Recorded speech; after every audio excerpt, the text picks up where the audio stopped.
So I'll try to place Boolean reasoning within kind of a much broader framework. So we'll start with late 19th century, lot of Frege, first order logic. So let's look at first order logic on graphs. Here are some simple examples. I can say that a node X has two distinct neighbors. So I'll just say there exists some Y and Z, and they're different than X. Okay, and they're edges from X to Y and X to Z. Or I can say that every node has two distinct neighbors, and I'm describing a property of a graph. And if you took the standard course in mathematical logic, formulas are kind of syntactical necessity on the way to sentences. Sentences are the important thing because they describe properties of structures. Okay, so if you think of logic as describing models as a modeling language, then we use sentences. And then in 1970, Ted Code makes a very, very important observation, which is insightful observation, which is why sentences describe properties of sentences. We can think of formulas as queries. And so given a particular graph, we know that in order to interpret a formula, you need to provide a variable assignment of values to the variables. So he said the answer to the query should be all the satisfying assignment relative to this particular graph. Okay, so that's the meaning of a query, essentially. You're given a formula, give me all the satisfying assignment for this particular structure, the graph, but generally any relational structure. So Ted Code received within 10 years the Turing Award for that because it created the industry now, tens of billions of dollars of relational databases. And the two insights that do not seem very profound to start with. In fact, I remember that Jeff Woolman told me that he was underwhelmed by the paper when it came out. And one is that what we call mathematical relations are really just tables, right? They're a set of rows. And the order of the rows doesn't matter. And the formulas are queries. But there is a deeper insight here that took me years to really appreciate, which is the very intimate connection between logic and algorithms. And that's the point I kind of want to drive across. So, first of all, the important thing is that if you come from standard logic training, then you think, first of all, logic, everything is undecidable. Okay, so Turing and Church about the same time proved that the decision problem for first order logic is undecidable. So that's where computability theory comes in to address this Anchanduk's problem. And typically you can think of its validity or satisfiability. And then there is also the finite version, which is satisfiability in the finite. Is there a finite structure to satisfy your formula? Or is your formula valid or finite structure? That was shown undecidable by Tartenbrot in 1950. There is another problem, which is even more fundamental. Given the formula and the structure and the assignment, is it true? Now, if you look again, if you do it over arithmetics, again, it's going to be, in general, undecidable. What about finite structures? You won't find it in standard, go open Enderton. You won't find it there. And if you ask a logician, they say, oh, it's trivial that it is satisfiable. Because all the quantifiers have a finite range. So we just have to enumerate all the possibilities. Trivially satisfiable. So it's not even it wasn't a published result. But it was essential that we can do query answering. It's decidable to do query answering over finite databases. And again, the finiteness, since mathematical logic was interested in foundational mathematics, finite was not interesting. Infinite was interesting. Finite was not interesting. But this gives rise to what I call logical algorithmics. So typically you think of your teaching course in algorithms. Somebody just told me they taught a teaching course in algorithms. You taught a course in algorithms. So typically the way you do that, you say, here is a problem, perfect matching, okay? Well, let's develop an algorithm for perfect matching. Or how we do it? We discover a problem and we come up with, in some sense, ad hoc solution for the specific problem. Logical algorithmics says no. Write a declarative description of your problem. Write a formula in some logic that expresses the property you're trying to check for a graph.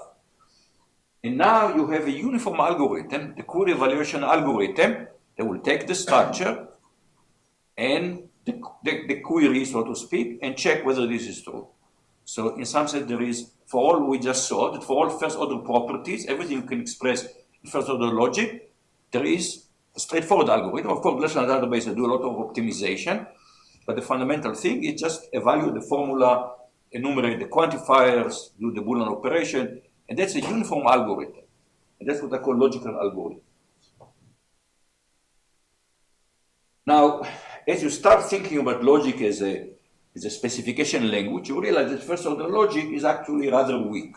And there are many important properties for us that are not expressible in first-order logic.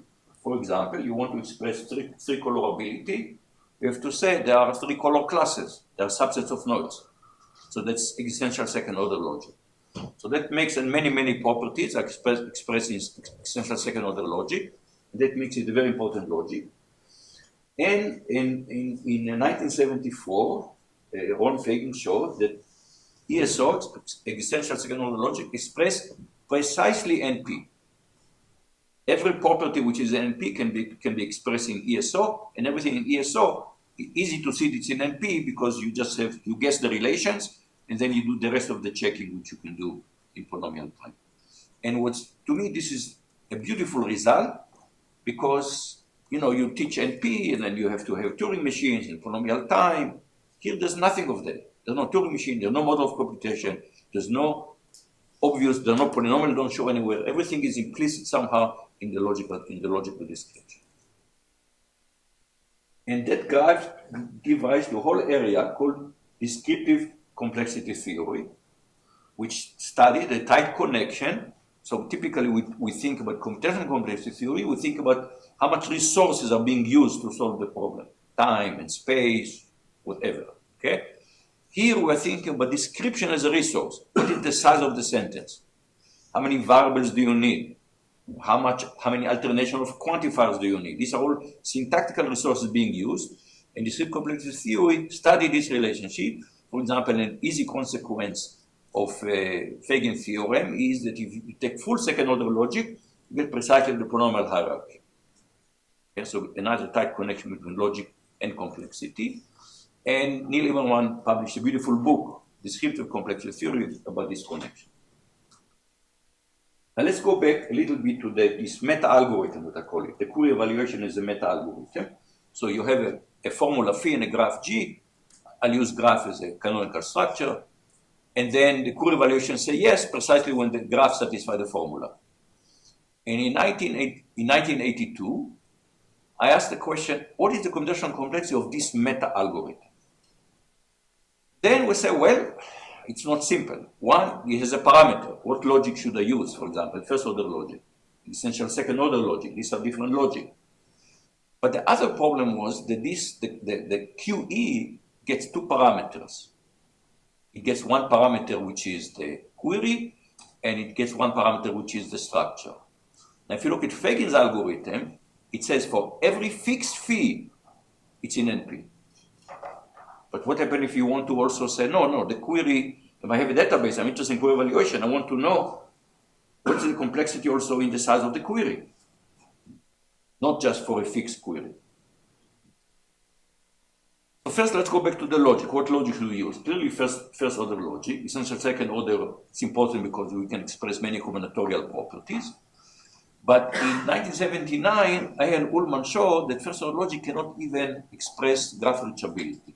Turns out this was known before, but it was not known in computer science. So they basically say, wait a minute, relational databases cannot express graph reachability, which is very important. You want to know, can I fly from Calgary to Timbuktu using arbitrary number of connections?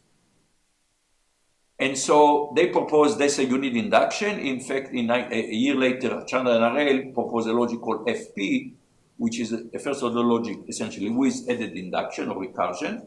And it sits between first-order logic and ESO. So at least we will talk now here about first-order logic, fixed-point logic, essential second-order logic. But let's go to the other issue where we we do want to do complexity analysis, but we have multiple input variables. This is called multivariate complexity theory. Now, if you think typically what is complexity theory about, it's about scaling of complexity. How does the resource consumption scale as a function of the size of the input? So if you just did it standard way, you'll say the input size is database size plus the query size. But these are very different things. The database could be, a terabyte, and the query would be, who knows, 100 symbols. And you think about it, okay, what should be more impactful, doubling the size of the data or doubling the size of the query? If you just look at the sum, you say, well, the query is negligible, it shouldn't matter. But of course, we know that the query does matter. And so the observation here, there are two different roles here, and we need to do a more refined complex analysis that deal with these multiple input variables. And later on, this would also, there will be a reincarnation of this as parameterized complexity theory, specifically look at multiple variables and the role they play in the complexity. So, the key idea here is that we're going to separate this influence of the data in the query, and how we're going to do that. Well, we can say fix data and study just variable query, or fix the query and just vary the data. And this corresponds to some application scenarios. You can imagine the United States, we do the census every 10 years, and that's a huge amount of social information that you have, and then the demographers study it and for the next 10 years until the next census. So they have fixed data, and they'll ask different queries for the same data. Or if you're doing price arbitrage on Wall Street, then you may have a fixed query, but you evaluate it, in fact, every second to see whether you found discrepancy between prices of two different commodities or two different securities, and then you have arbitrage. So the query is fixed, the data keep changing.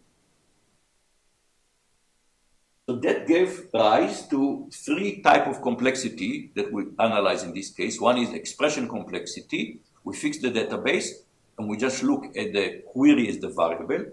And we call expression rather than query complexity because it's very sensitive to the syntax of the query. You can have two different, express the query in two different ways. They have a huge impact on the complexity. It doesn't depend only on the semantic, it depends on the syntax. Data complexity, you fix the query and you vary the data. And combined complexity is when both are varying. Yes? When you fix the query and measure the influence of the data, how do you know that the entire database is relevant? It's not relevant to the question here. It's asking about any questions about graph. How do you know the whole graph is relevant? That's not how we do that. We say this is the input. What's the complexity and the size of the input? If you're doing optimization, you want to know what should I look at, of course it becomes relevant. But for complexity analysis, it's not relevant. Okay. So here is the picture that emerged. And the interesting thing is that there is exponential gap between data and expression complexity. So we take first order logic. If you fix the query, then you have to enumerate all the values of the quantifier. But you can do it in log space because you just need if there are n elements, you need log n bits to designate an element. So in log space, you can do this. But expression complexity is p space, and it's essentially a version of QBF. So it's easy, you can easily see this is p space. If you look at fixed point logic, now you do first order logic, but you have to iterate it polynomial many times. So it's p time, but the expression complexity exponential time. And you go back to ESO, data complexity was Fagin, NP, but if it's variable query, it goes exponentially higher, it's exponential time.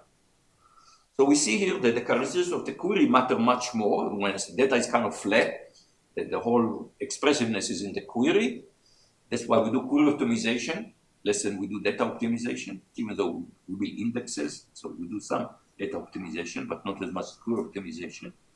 And this turns out that this distinction is very important, shows up a lot in knowledge representation, and sending a different role that data and query play. And I said that gave rise later in the decade to parameterized complexity theory. Now, one observation here is that we look again, just fixed point logic and ESO. And Feynman theorem told us that ESO equal NP. And now you say, okay, does FP equal P time? Do we get the analog? And in 82, Immerman and I showed independently that over ordered structures, yes, FP is P time. Why doesn't Feynman need ordered structure? Because in second order logic, you can say, let there be order. You can essentially make it happen, okay? You quantify and you say there exists an order. The order is important because in a Turing machine, things are on a tape, there is an order. You go from left to right, right to left, but there is an order. This is a major open question, was posed in the early 80s independently by Chandra Rayl and by Gurevich. Can we capture P-time logically? And this is still very much an open question. Motivated a lot of follow-up research that I won't describe more here, but it's very important. Open question is complete theory.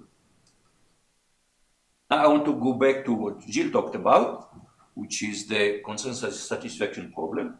Now look at a very kind of a basic setting. We have a finite set of variables, a set of values, a constraint. What is a constraint? Constraint is a pair. You have a tuple of variables of some arity and a relation over the domain of the same arity.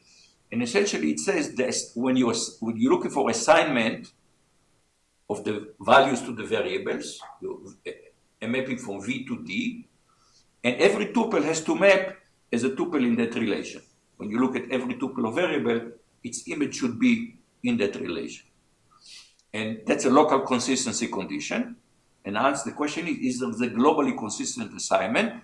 That is there assignment to the variable such that all the constraints are satisfied? Okay. So this is the basic setting of CSP, consensus satisfaction problem. The basic combinatorial. The focus here is going to be not on the programming, but on the solving. And it turns out that this has huge range of applications. Interestingly, if you look at applications, somehow this you consider to be a problem, even though it's a simple combinatorial problem. If you open, for example, Gary and Johnson, they look at the NP-complete problem, you won't find this problem. This was somehow AI, it was not part of algorithms, just history. But there is a closely related problem that people in algorithms say, of course, this is an algorithmic problem, important algorithmic problem. This is the homomorphism problem. You're given two structures of the same vocabulary. And homomorphism is a mapping from the domain of one to the domain of the other one, such that every tuple in a relation, its image is a tuple in the corresponding relation in the other structure. Okay? And that's the question, given two structures, is the homomorphism between them? And the mapping is general, so we're not requiring one-to-one or anything like that. It's just a mapping that's making homomorphism. As one example, if you have an undirected graph and you ask, is there homomorphism from that graph to K3 to the click with 3 elements, this is exactly 3 colorability. So homomorphism is was recognized as a very basic algorithmic problem, and you can express many algorithmic notions of homomorphism. K-click, ask is there a mapping, is there homomorphism from the K-click into your graph, asking is there a K-click in the graph, Hamiltonian cycle, subgraph isomorphism, and so on and so forth. And in 1993, Thomas Feder and I declared CSP to be identical to homomorphism problem. What does it mean? The reduction between them, you can reduce one to the other, and the reduction are so trivial that you say it's just syntactic reformatting. It's essentially the same problem. Okay? It's essentially the same. I won't go into detail here, but we said the reductions are so simple that it's just essentially the same problem. Maybe equality is a strong word here, but we declare them to be equal. Now I want to kind of go and refine it a little bit. So the way we specify the homomorphism in general, you're given two structures, you're asking, and now I'll say homomorphism and CSP interchangeably. We declare it to be the same problem. So you're given these two structures, asking homomorphism, and both are, you have both, the two structures are both part of the problem. And that's we call it the uniform CSP. And it turned out, if we talk where the CSP first show up, it was in Leonid Levin when he published his paper about NP completeness result. That was one of the problems he studied. He showed that, and it's trivial because once you have colorability, you get homomorphism is NP complete. But I want to take the multivariate perspective here, that we have two parameters here. We have two variables, which is the query. We call A the query and B is the data. And so now we see the uniform CSP is really combined complexity of this question. But will be interesting what happens when you look at query complexity or expression complexity and data complexity. So one, if we want to do data complexity, we'll fix the query. So we have a fixed structure A, and we're asking, give me all the structure B, structure homomorphism from A to B, and A is fixed. You can easily see again, you can just enumerate all the possibilities and you can do it in log space because it is fixed. Okay? So it's a fixed query, log space, not very difficult. What happens if we do the other way? We fix the target, we fix the data here, and we change the query. What is then the complexity? The answer is, it depends on the target. And where you see it easily, if I put K2 there, then I'm asking for 2 colorability, and that's easy. If I put K3, 3 colorability, it's NP complete. So we see that we can now have a whole space of problem. You can get for each different target, it's a different computational problem, and you're somehow in the space of NP. So that led to a research program that Thomas Feder and I kind of launched in 1993 to understand this space of problems. And we made a bold conjecture that all the problems you get this way are always going to be either in P or NP complete. And what you will not have there are what we call in-between problems. Now, it's well known that Lardon showed in 75 that if P is different than NP, then our problems are not in P, but they are neither NP complete. And the conjecture here that none of that will show up in this space of CSPs. For each target, it's going to be either polynomial time or NP complete. No in-between problems. That was the conjecture. And that was 93, and it gave rise to much research. It took about 25 years before it was solved, and the conjecture was proved to be correct. And the main vehicle that was used to attack it was a product. The idea, first of all, started with the product of graphs. Yes? What was the reason for making it? Complicated, I don't have time. Ask me later. Mostly we looked at how you prove in-between problems, and we said the formalism here is just not expressive enough to be able to express in-between problems. So it's our failure of we took our failure as an indication that something, we're not just stupid, but something profound is happening. So you take two graphs, there is a product operation, you can do the product of two graphs by taking the product of the set of nodes as the new set of nodes, and there is an edge in the product graph if the two edges exist independently between the first of the pair and the second of the pair. That's a product of graphs. And generally you can do it for relational structure, define product of structures. And then there is operations that's called, there is a construction called polymorphism. And a polymorphism is essentially a mapping from a power of the structure to the structure itself. So polymorphism is a mapping from B to the K, some power of B to B itself. And you can think of it as a closure operation. And it turns out, we didn't know it at the time, so there is something called universal algebra. Anybody knows what is universal algebra? So here, take a picture of universal algebra. Take the whole world of mathematics. Somewhere in the corner, you'll find discrete mathematics. Zoom in on the world of discrete mathematics. Somewhere in the corner, you'll find mathematical logic. Zoom in on mathematical logic. Somewhere in the corner, you'll find universal algebra. That's why you didn't hear about it. It's a small area in mathematical logic, acting mostly, interestingly, in the Soviet Union. So we defined polymorphism. We didn't call them polymorphism because we did not know about polymorphism. But we proved the following theorem. First of all, we look at the particular type of polymorphisms. They are carry function, and we say it's a near unanimity if whenever you have k values, if k minus 1, you have k inputs, if k minus 1 are the same value a, then the output should be a. So if everybody is voting here on whether we should have take the hike on Wednesday. If everybody except one person agree, we'll ignore that one person will take that thing. It's near unanimity.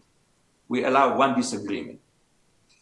And three majority, if you have three elements, majority is near unanimity. And we are able to prove that if the set of polymorphism of B contain a near unanimity function, then the problem can be solved in polynomial. And as we did it, it was one success, but we didn't see it. We're not able to show a general pattern there. But Peter G. Vons at Oxford realized that he made a connection universal algebra, and he started bringing postdocs from the Soviet Union who knew universal algebra. And shortly after we published the paper, they were able to prove, for example, you have two structures that they have the same sort of polymorphisms. Then the CSP problems, the two CSP problems are polynomially reducible to each other. To understand the complexity of CSP relative to particular target B, you look at the polymorphisms. And now that launched a whole research program building on results from universal algebra. And finally, in 2017, two papers in Fox, both resolved the conjecture, proved that this is true, the conjecture was correct.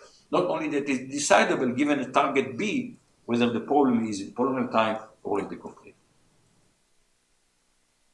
There is some questions because Bulatov's paper so far has been published in a journal, and I'm sorry, Zhuk's paper was published in a journal, and Bulatov's paper have not yet been published in a journal. So there are some questions about who ultimately should it be, the Zhuk theorem or the Bulatov-Zhuk theorem. The jury is out. But it was really a lot of years of research building on tools from universal algebra. So this Fox is like not archival? There are no... Fox is a conference proceeding, so you have like 10 pages, and everybody expects the paper, ultimately the full paper, to be in a journal with a review, and Zhuk has done it, and Bulatov so far has not. Now, we saw that if you fix the query, then the problem is it's in log space. But what happens if it's a class of queries? Not one specific query, but a class of queries. So I want to know, are there classes of queries for which the problem is going to be tractable? And so there is a concept of tree widths, how tree-like a graph is, and I'll come or every structure, and I'll come back. I'll define it more formally in a minute. The core of a structure is the unique minimal homomorphic substructure. So you take a structure, you can look what is the smallest substructure I can homomorphically make my structure to, and if you can do it to two substructures, they're going to be isomorphic. So in some sense there is a one that's called the core of a graph. If the core of your structure has tree widths at most k, then we call it C sub k. And Dalmau, Collitis, and I were able to show that for this class of queries, we get tractability. And then Groy showed that under complexity assumption from parameterized complexity, this is necessary and sufficient. So we have a nice characterization of when a class of queries that's going to be tractable. Now, I want to go back. We'll come back to the tree widths in a few minutes. But I want to go back and ask the question, why is expression complexity so high? And intuition for that came to me from when I was a fourth grader, and a sixth grader came to me and he said, I hear you are good in math. I said, not bad. He said, okay, I'll give you an exercise. And he gave me the following exercise. And I go from the left and I start multiplying. The number gets large until I get to the end, and I realize that, he was pulling my leg, okay? So what happened when you have a large join? The full join could be empty, relational join could be empty, but as you start taking join, you might get very, very large intermediate results. And so this is kind of the problem. Sometimes we have a large computation that maybe end with a small result at the end, but large intermediate result. So can we somehow control this explosion of intermediate result? And this leads to the notion of variable confined queries. So let's suppose we take the join of I'm looking at the following expression. I want to take the join of two ternary relations, join them on the first and last coordinates. So the third coordinate of R1 should be equal to the first coordinate of R2. I get a 6R relation, and then I project on the first and last columns. I look at it and say, wait a minute. The second column of each relation plays no role here. So why don't I first start, I take these two relations, R1 and R2, and I'll project out the middle column. Now I have to take the join of two binary relations, which is much cheaper than the join of two ternary relations, and then I'll do the final projection after that. So this is called projection pushing. This is very important strategy when you compute large relational join with projections, is try to push projection make the data smaller, try to push them and do early projection. So you should do projections eagerly, not lazily. It tends to correspond to variable using in first order logic, and it gives us bounding the width of intermediate relations. So let me show you the example. So let's look at the logic where typically we think that when you study standard first order logic, you have infinitely many variables, x1, x2, x3, variables are free. But it takes ink to print these variables, right? And we're living on a finite planet. So there could be only finitely many variables. We'll run out of ink. So L sub k is any logic where you bound the number of variables. So let's look at two ways to express the query, is there a path of length 2 in a graph? You can do it using three variables. Is there x, y, x, y, and z such that there is a path of length 2? Or you could say, is there some x and y, such that there is an edge from x to y, and then there is just an x, I'm reusing x, such that there is an edge from y to that x. And this is perfectly okay, because I'm reusing, I don't need to remember x. I just knew there was an edge from x to y. Now I say, is there x such that an edge from y to x? So in 1995, I looked at variable confined queries, where you bound the number of variables. And I showed that the exponential gap that we saw before between expression and data complexity shrinks or disappears. So if you look at first order logic, if you bound the number of variables, expression complexity was p space, but for variable confined expression complexity, it's in p time. So the gap shrinks. For FP, the gap disappears. For ESO, the gap disappears. So the critical parameters in the queries is the number of variables. And if you bound them, essentially you're bounding the size of intermediate results. So this gives us an optimization strategy. Given a query, what is the smallest number of variables you can rewrite it to? First of all, the logic, unfortunately, it's undecidable because we don't even know. I mean, if a query is valid, then I can do it with practically no variables, right? So in general, it's undecidable. But we'll find cases where it's decidable and very important. And the case is what happens is conjunctive queries. So conjunctive queries, essentially, you save the syntax of further logic, no disjunction, no negation, no universal quantifier, only existential and conjunction. And this corresponds essentially to joins. And the most common SQL queries do not use, in fact, SQL is very clumsy when it comes to universal quantifiers, does not have explicit universal quantifier. And select project join is is a huge fragment of relational queries people ask in practice. For example, if I want to compute the grandparent relation, then I take the join of parent with itself and then project out the middle variable. Okay, that's an example of conjunctive queries. And again, in 1998, for Q and College, I declare conjunctive queries to be the same as CSP. Again, because once you go into the detail, it just looks like variation in syntax. Same problem, essentially, variation in syntax. You just have to think, remember, we saw homomorphism from A to B. Think of everything in A as consisting of variables. Suddenly, it's a conjunctive query. Now, conjunctive query has been studied already in the 1970s, and Chandra and Merlin showed that they are NP-complete. But if you look more in detail, you see that it's going to be the size of the database to the power of the size of the query. And that is a bad complexity. Even though it's not just exponential, what Yanakakis observed in 1995 is that it's not fixed parameter tractable, because it does not fixed parameter tractable means that it's going to be exponential in the parameter, but it's a fixed base of the exponential. So here also the base of the exponential is variable. And in fact, Pranusha Nakaki showed in 1997 that under complexity theoretic assumption, the evaluating quadratic query is not FPT, it's not fixed parameter tractable. You cannot express it as exponential in the parameter times something polynomial. But we can go back and say, what happens if we look at quadratic query using only k variables? Then you discover that you can evaluate it in time which is linear in the size of the query, and then size of the data to the power of k. So the important parameter from the quadratic queries is not the number of atoms in the query, it's the number of variables. And there is, in this case, if I go back and look at my query, it is easier to compute this query with 2 variables than the query with 3 variables. So minimizing number of variables is a good optimization strategy for conjunctive queries. So now there is a question is, okay, given a conjunctive query, how compactly, how few variables, what is the minimal number of variables I can use to express it? And now we go back to tree widths.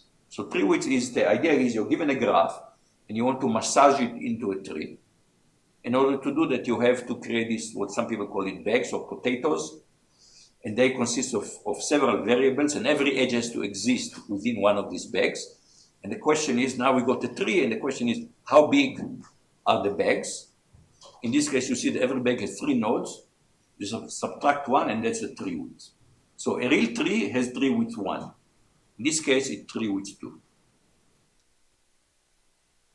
So you can do this for not just for graph, but you can do it for conjunctive queries. You said that if you have a general conjunctive query, you said the nodes are the variables, and there is an edge between two variables if they happen in the same atom. Now you have the notion of tree widths of conjunctive queries, and Coletis now showed in 1998 that you can rewrite, and I'm not defining exactly what is rewriting. It's a specific. There is a set of rewriting rules. You can rewrite a query cube in k variables if it tree width is at most k. So now we have a class of structures, a class of queries that is fixed parameter tractable, and this is queries whose tree width is at most k. So before we knew about the notion of core. Computing the core is difficult, but computing tree widths of a graph maybe not so difficult. Well, it's LP hard to find the tree widths of a graph. So it's not clear that this gives us a good optimization strategy. But there is a problem in databases. What happens when you have very large joins? Because the standard way that relational database solve join order, they look at different orders, and the cost, it's cost-based optimization. They have a way of taking a query plan, and estimate the cost, and then they search for a best cost plan. But as the join gets more and more atoms in the join, the space gets larger and larger, and at some point, finding the best plan is more expensive than evaluating the query. Okay, so databases will not experiment. They don't do very well when you have very large joins. So with a PhD student or master student in 2004, we said, well, let's look at joins, and remember, it's just CSP. So let's use what at the time were available CSP heuristics of constant propagation and doing these kind of things. And the goal would be to rewrite the query to get smaller number of variables heuristically. Okay? We didn't compute the tree width, we just use all kind of CSP heuristic to try to rewrite the query with a smaller number of variables. And we got exponential improvement in runtime for large conjunctive queries.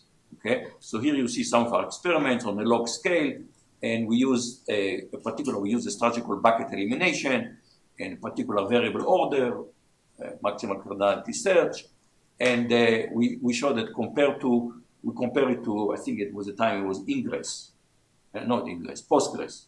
So it's an open source database, and we are able to improve on large join exponentially.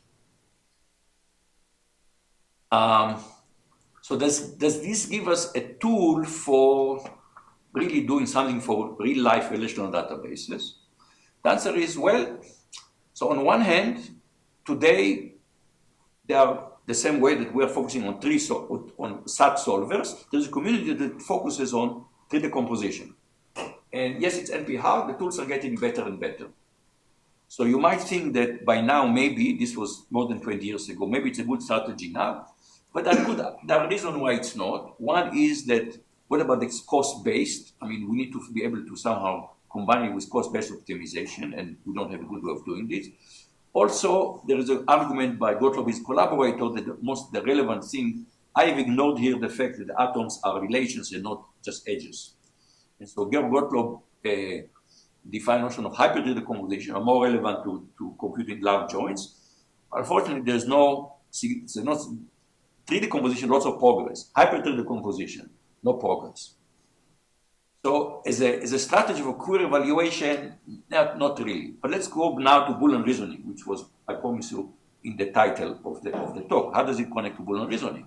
Well, the observation here that when we have a Boolean CSP, we are really looking at there's underlying relation. Underlying relations here are simply the set of truth assignments. These are for these clauses, there are three possible clauses, binary clauses. This is a set of truth assignment.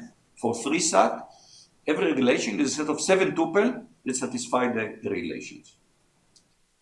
And in fact, you can look at a SAT instance where you have a bunch of clauses, and you can take the relation corresponding to each clause, the satisfying sub-assignments, and really SAT is computing the join, and asking is the join empty or not.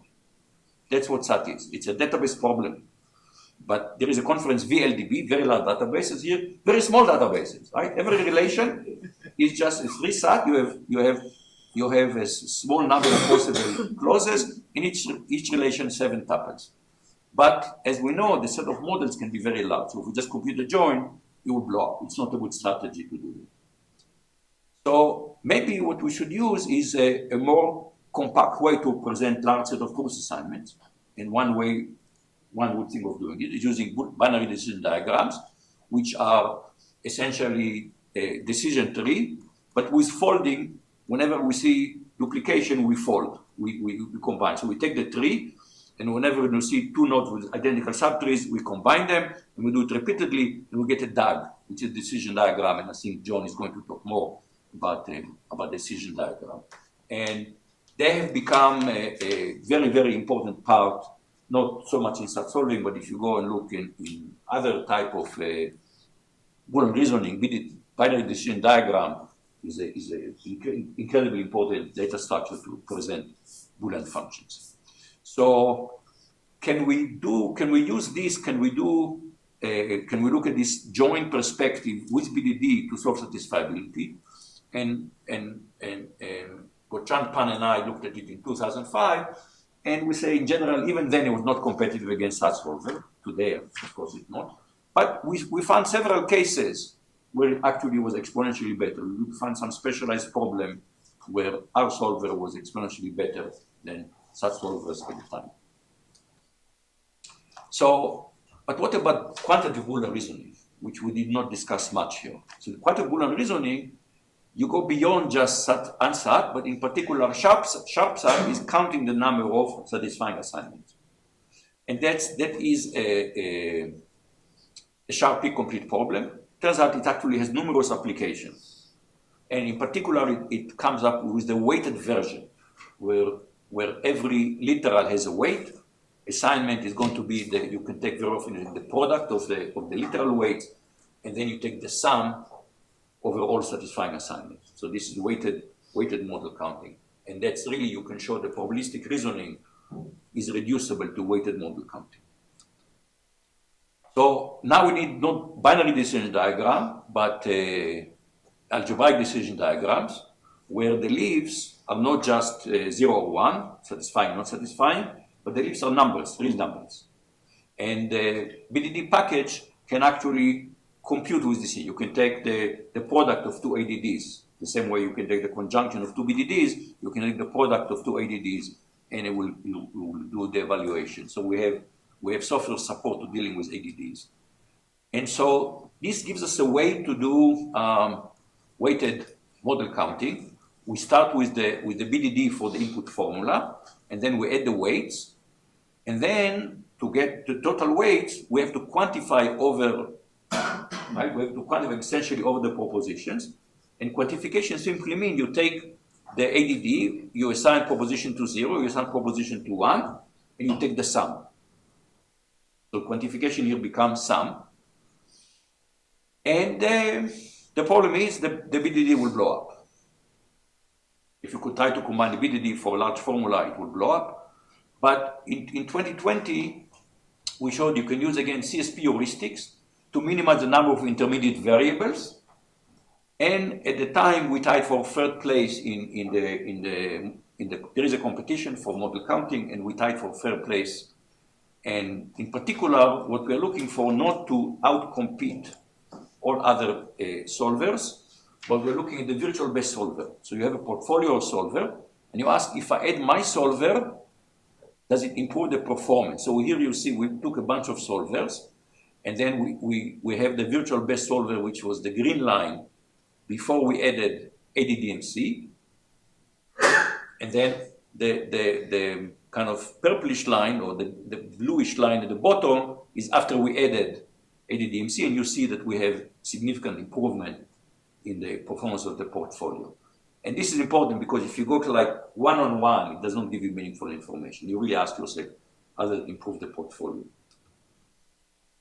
But we observed that since then there has been lots of progress in computing tree decompositions.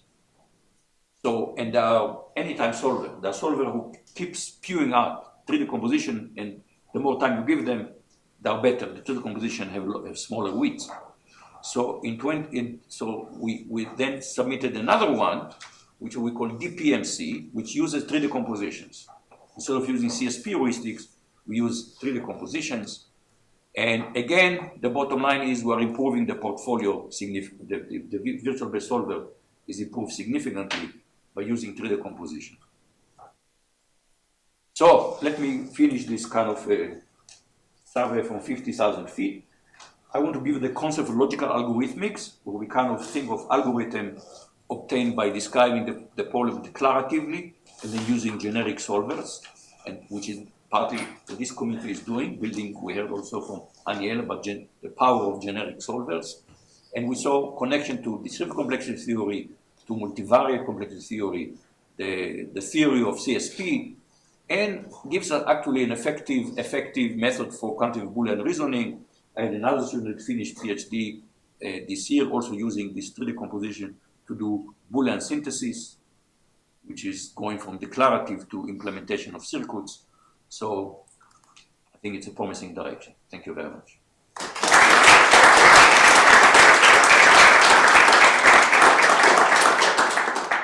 Questions? I don't know if it's more historic question or kind of translation question. There is a group of people working on drawing algorithms. On? Drawings. Graph drawing, yes. Optimizing drawings. Yes, doing yes, things yes. with drawings. Yeah. How does this group of people interact with people working on CSPs? I don't think we interact, and I think what you're saying, we should interact, and I agree with you. We should look at graph drawing and to see, I know nothing about graph drawing, okay? I mean, other than the graph, I see only the graph I see in museum.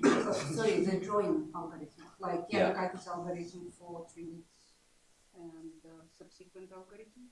It's a separate community. So we have different communities. We know that. So there is the database community. You look at joint optimization, and when there are people who we came from a logical perspective. Graph drawing is another perspective, and the answer is I just don't know much about it, and I'm going to learn more about it. Thank you for the suggestion.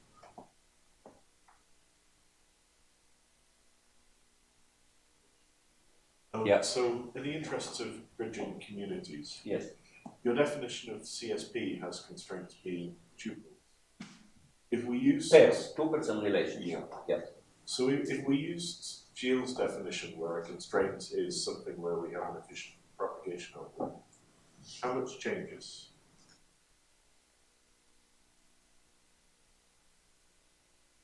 You will have to, I think, Okay. I think we'll have to take this notion and try to be a bit more formal about it. Okay, what does it mean, propagation algorithm? Because the answer is, we do propagation here. Okay, I mean, it's kind of an implicit thing that we do propagation here, but we'll have to define it more formally, what is exactly propagation algorithm. And then we have to see, can we define it kind of more axiomatically? I define it very, very graph theoretically. And we somehow define it more axiomatically. Can we define the notion of minimized number of variables a bit more axiomatically? I think it's an interesting direction. Yeah. Maybe a kind of related question, but you said the reduction from CSP to the holomorphism problem is basically trivial. Yeah, most reductions are trivial. Yeah. Does it depend much on the definition of constraints as tuples? No. So when I said the reduction trivial, is this particular version of CSP the way I described? Okay. So basically, I mean, the way I will tell you what it's described. Remember that I define CSP as a pair, tuple and relation. So take your set of constraints and partition them by all the constraints that map to the same relation. Then take the sort of tuples that correspond to that, make it into a structure. Now that structure has to map into that relation.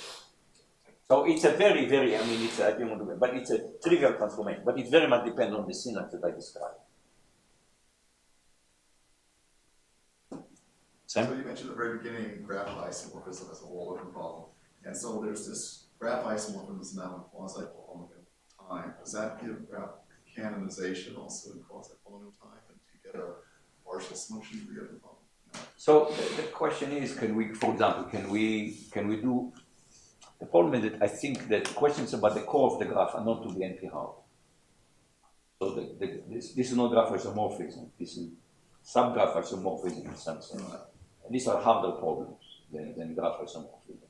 So it doesn't somehow fall out? I don't think it gives us anything, unless we are going to, somebody's going to talk about subgraph isomorphism. So maybe we'll learn more when we hear about subgraph isomorphism. But the core of the graph is really, in some side, it's a subgraph isomorphism question. And I mean, there we have a hardness result. So I don't think it's going to be affected by this algorithm for quasi-polynomial time algorithm for graph isomorphism. But I'll wait to hear the lecture. Okay. Thank you guys.